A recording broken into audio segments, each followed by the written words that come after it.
नमस्कार विद्यार्थी मित्रों, a PowerPoint presentation of change the voice by mister Eknath D Jadhav, Sheth H Shirodawala high school Bodeli.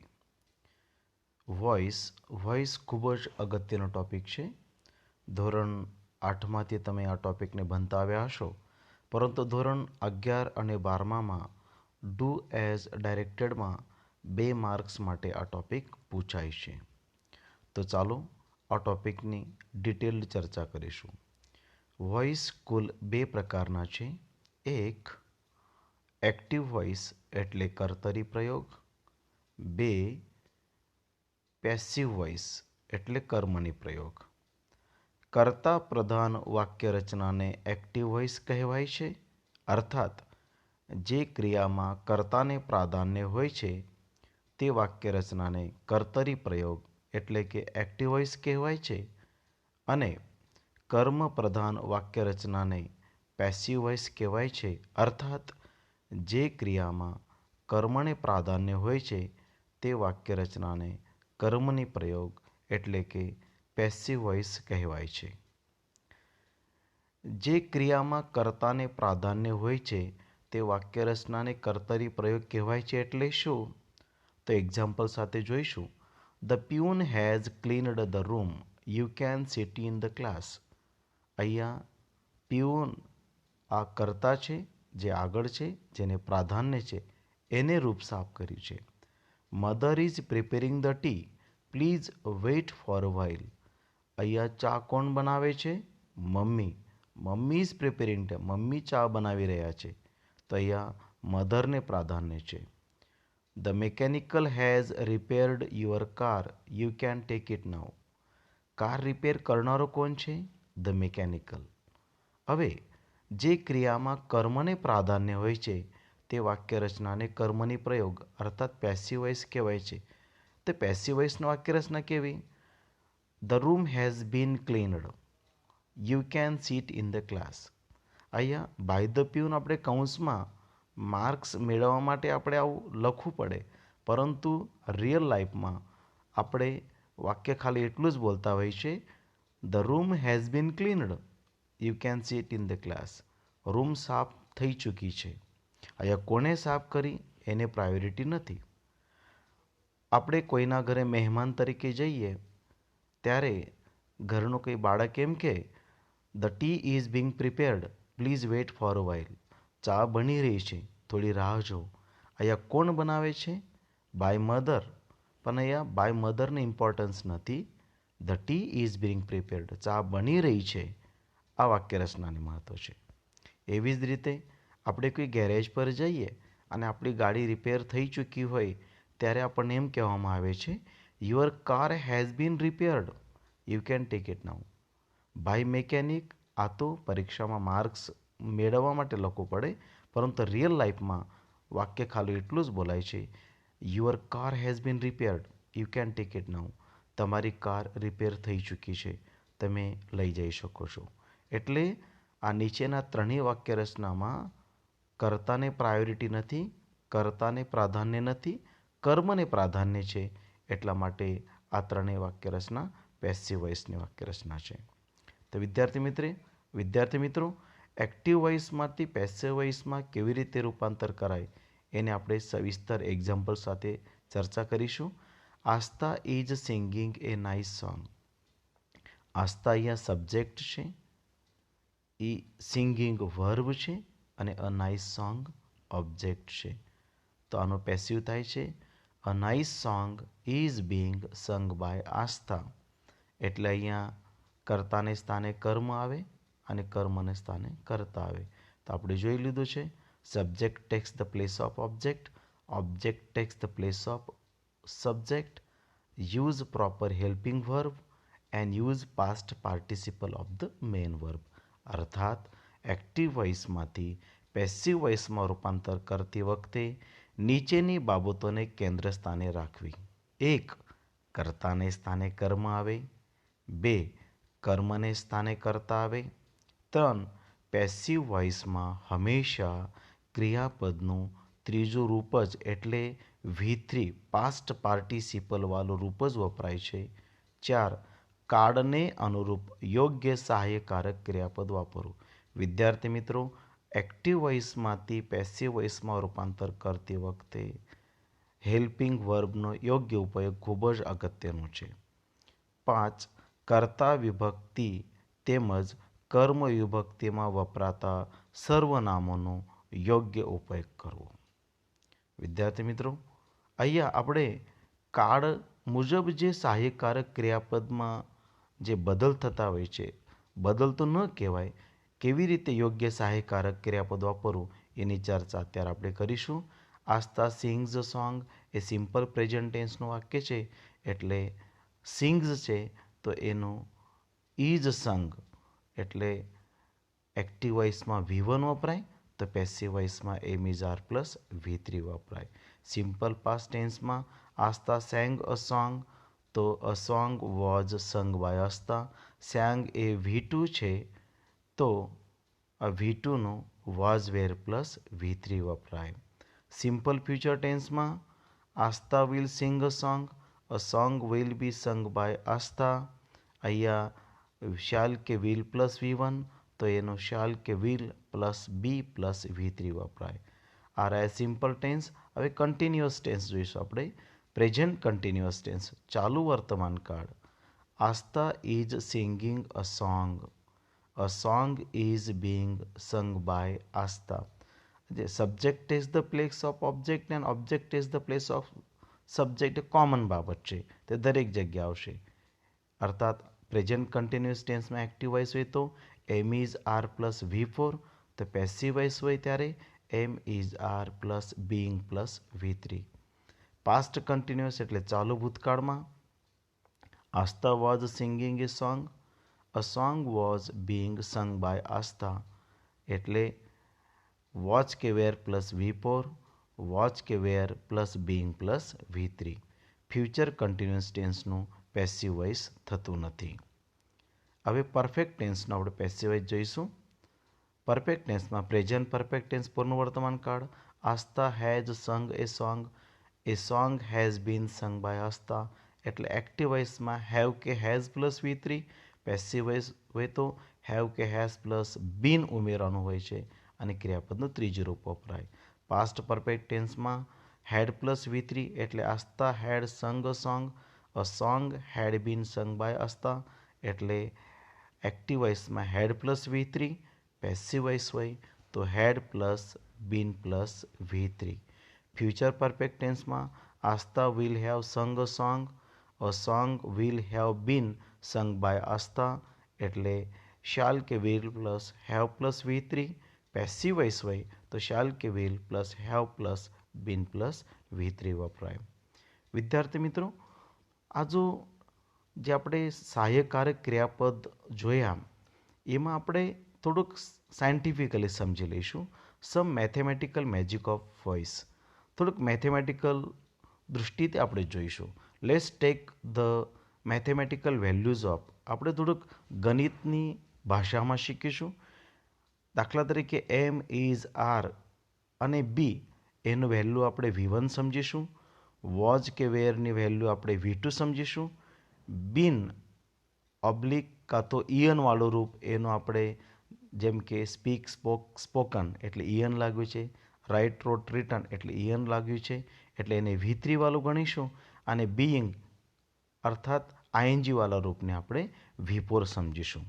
તો આપણે જેમ ગણિતમાં LHS ઇક્વલ ટુ RHS એમ હોય છે એવી રીતે અહીંયા પણ એક્ટિવ વોઇસમાં જે સેન્ટેન્સની ઇકોનોમિકલ વેલ્યુ છે એ પેસિવ વોઇસમાં એનાઇઝ રહેશે એ જોઈશું આપણે. સિમ્પલ પ્રેઝન્ટ ટેન્સમાં એક્ટિવ વોઇસમાં V1 હોય તો પેસિવ વોઇસમાં am is are plus V3. Simple past ટેન્સમાં V2 હોય તો પેસિવ વોઇસમાં વોઝ વેર પ્લસ V3.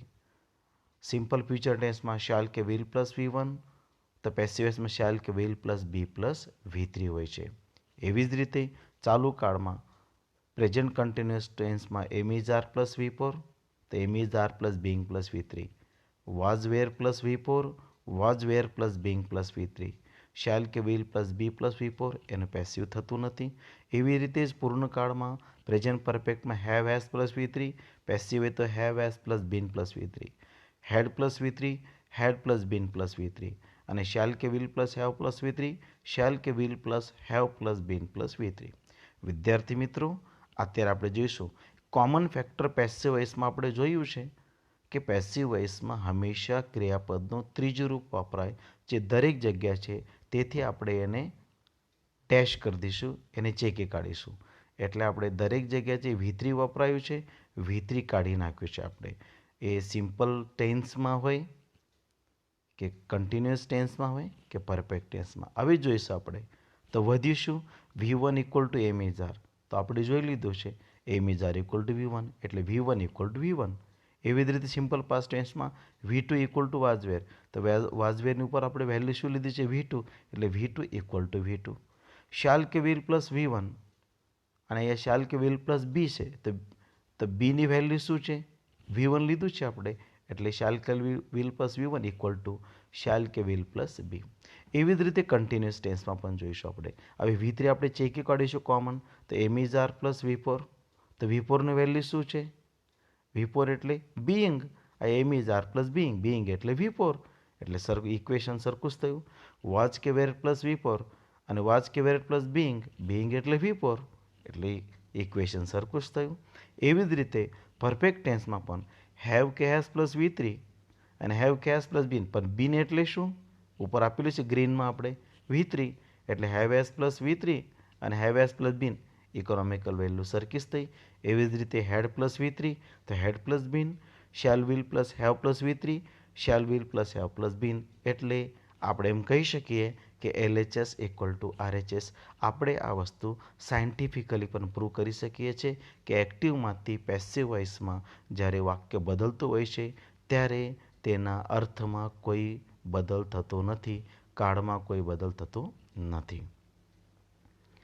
થોડુંક માઇન્ડ ચાર્ટ જોઈશું આપણે તો યાદ રાખવા માટે. સિમ્પલ પ્રેઝન્ટ ટેન્સ હોય તો અહીંયા પેસિવ વોઇસના V3ને આપણે રેડ અક્ષરમાં કરી દીધું છે, V1 am is are passive voice હોય તો. સિમ્પલ પાસ્ટમાં V2 was were, simple future shall will plus V1 shall will plus be. Present કન્ટિન્યુઅસમાં am is are plus V4 am is are plus being. Past continuous was were plus V4 was were plus being. Future ટેન્સમાં થતું નથી. Future કન્ટિન્યુઅસમાં present પર આપણે have has plus V3 have has plus been, had plus V3 had plus bin. Future પરફેક્ટમાં shall will plus have plus V3 shall will plus have plus been plus V3. એટલે આ જો આપણે જોયું કે કેવી રીતે દરેક કાળમાં LHS ઇક્વલ ટુ RHS એટલે એક્ટિવ વોઇસમાં જે ઇકોનોમિકલ વેલ્યુ છે તે જ પેસિવ વોઇસમાં પણ ઇકોનોમિકલ વેલ્યુ છે. હવે ચેન્જ ઇન પ્રોનાઉન, પ્રોનાઉનમાં પણ બદલ થતા હોય છે એક્ટિવ વોઇસમાં અને પેસિવ વોઇસમાં. કર્તાને સ્થાને અને કર્મને સ્થાને આઈ હોય તો બાય મી, વી હોય તો બાય અસ, યુ હોય તો બાય યુ, દે હોય તો બાય ધેમ, હી હોય તો બાય હિમ, શી હોય તો બાય હર, ઇટ હોય તો બાય ઇટ. વિદ્યાર્થી મિત્રો, passive voice of modal auxiliary verbs આપણે the helping verbs like can, could, may, might, should, would, must etcetera are called modal auxiliary verbs. As per the following methods, these sentences with these verbs are changed into passive voice. તો passive voice બે રીતે કરાય model ઓક્ઝિલરીઝના. એક simple model auxiliaries, જ્યારે can, could, may, might જ્યારે simple model auxiliaries તરીકે વપરાય છે, દાખલા તરીકે દેવાંશ કેન સ્પીક મરાઠી, તો એનો પેસિવ થાય છે Marathi can be spoken by Devansh. એટલે આપણે અહીંયા મોડ્યુલ ઓક્ઝિલરી વત્તા V1 એક્ટિવ વોઇસમાં હોય છે, જ્યારે પેસિવ વોઇસમાં મોડ્યુલ ઓક્ઝિલરી વત્તા બી વત્તા V3 વાપરવું. પરંતુ મોડ્યુલ ઓક્ઝિલરીઝ પરફેક્ટ તરીકે પણ વપરાય છે. એટલે passive voice of modal auxiliary verbs કયા પાર્ટમાં? બી પાર્ટમાં એ પરફેક્ટ મોડ્યુલ ઓક્ઝિલરીઝ તરીકે વાપરીશું આપણે. Devansh could have scored century, તો એનો પેસિવ થશે century could have been scored by Devansh. એટલે અહીંયા મોડેલ ઓક્ઝિલરી વત્તા હેવ વત્તા V3 છે, તે પેસિવ વોઇસમાં મોડેલ ઓક્ઝિલરી વત્તા હેવ વત્તા બીન વત્તા V3 આ વાક્ય રચનાને આપણે કન્ડિશન ઇન ધ પાસ્ટ એ લેંગ્વેજ ફંક્શનમાં પણ શીખીશું. વિદ્યાર્થી મિત્રો, passive voice of direct object and indirect object ઘણા બધા સેન્ટેન્સીસમાં ડાયરેક્ટ ઓબ્જેક્ટ અને ઇનડાયરેક્ટ ઓબ્જેક્ટ પણ હોય છે. તો આવા સેન્ટેન્સીસને પેસિવ કેવી રીતે કરવાનું?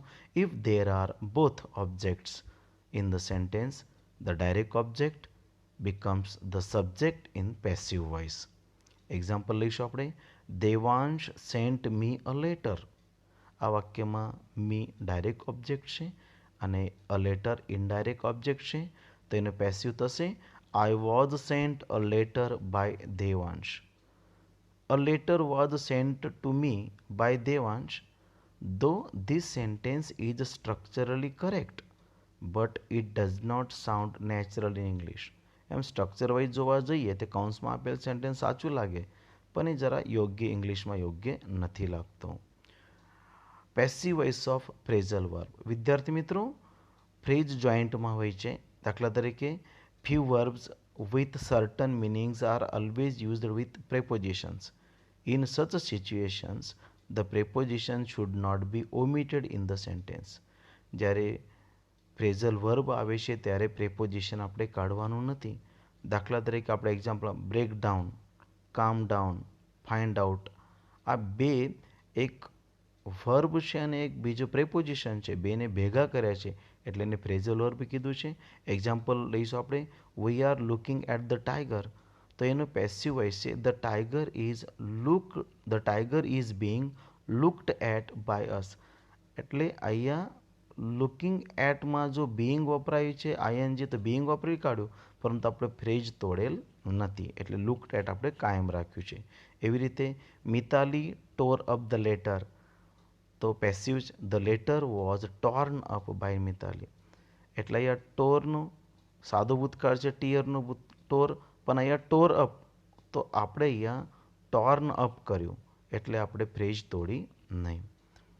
વિદ્યાર્થી મિત્રો, passive voice of interrogative sentence. પ્રશ્ન વાક્યની રચના નીચે મુજબ હોય છે. આપણે જાણો જ છો જે ગુજરાતીમાં આપી છે જે પ્રશ્ન શબ્દ, સહાયકારક ક્રિયાપદ, કર્તા, મુખ્ય ક્રિયાપદ, કર્મ અને અન્ય શબ્દો. તે પેસિવ વોઇસમાં જો જે WH વર્ડ હોય એ સહાયકારક ક્રિયાપદ વત્તા કર્તા, મુખ્ય ક્રિયાપદનું ભૂતકૃદન, બાય, પછી કર્મ અને અન્ય શબ્દો. આપણે એક્ઝામ્પલ તરીકે લઈશું. Why is Devansh playing cricket in the time of exam. તો એનું પેસિવ થશે why is cricket being played by Devansh in the time of exam.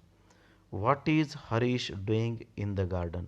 આ વાક્યમાં વોટ જાતે કરતા છે એટલે what is being done by Harish in the garden. Who વાળું વાક્ય અલગ રીતે થાય છે જેમાં વાક્યની શરૂઆત બાય હુમથી થાય છે. Who played cricket on the ground. તો એનું પેસિવ થશે by whom was cricket played on the ground. એટલે પ્લેડ V2 છે એટલે સાદો ભૂતકાળવાળો વાક્ય રચના છે અને સાદા ભૂતકાળવાળા વાક્ય રચના આપણે વાચકીય વેર વાપરે છે. Who is helping Devansh in his homework. તો એનું passive voice by whom is Devansh being helped in his homework. કાળમાં કોઈ બદલ થતો નથી, ખાલી કર્તામાં આદર બદલ થાય છે. Who was singing the song on the stage. By whom was the song being sung on the stage. અહીંયા સ્પેલિંગ મિસ્ટેક છે. by whom was the song being sung on the stage. Passive voice of imperative sentence. આજ્ઞાર્થ વાક્યનું passive એક વિશિષ્ટ રીતે થાય છે. Open the door.